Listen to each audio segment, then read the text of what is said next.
Hey everyone, Udit this side.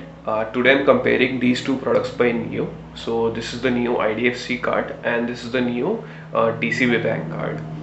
Uh, so Neo is known for providing Forex card with 0% Forex charges. Forex basically is a short form for foreign exchange.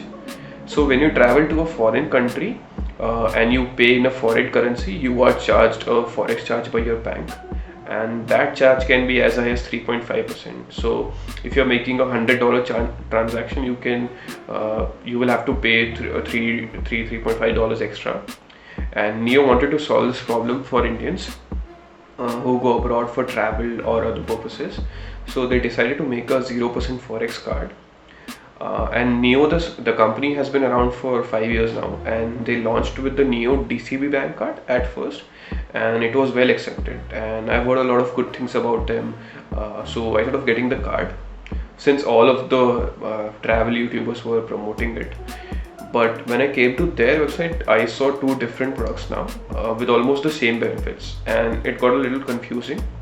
So I decided to do some research to find out the differences, and I thought of creating this video to share all the differences with you, so that you don't have to spend your time researching them.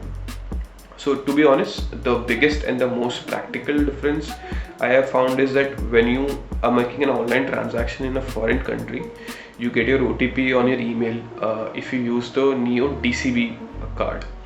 And if you're using the Neo IDFC card, you get your OTP on your phone. And in case you don't have your phone working in that country, you could face some trouble with the Neo IDFC card.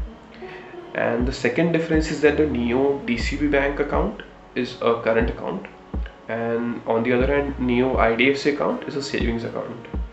So Neo IDFC gives you interest up to 7% if you deposit more than 1 lakh rupees. No interest on the Neo DCB card though, because it's a current account.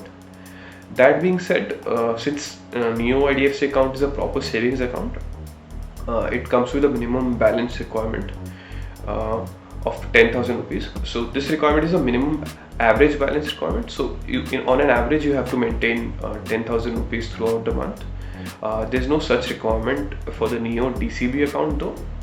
And the last difference has to do with the apps. Earlier, both of these cards could be controlled from the same app, but Neo recently created apps for both of the accounts, and one can easily figure out that the Neo DCB card app, which is called the Neo Global app, is tailored towards the travelers because it has features like the currency converter. And on the other hand, Neo IDFC app can be compared to a banking app with more wealth management features like mutual funds, etc.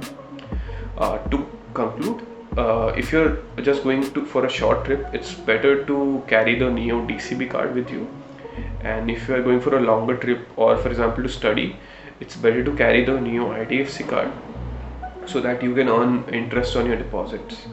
But the safest bet would be to carry both the cards, so that one card could act as a backup for the other card, and you can get the best of the both worlds.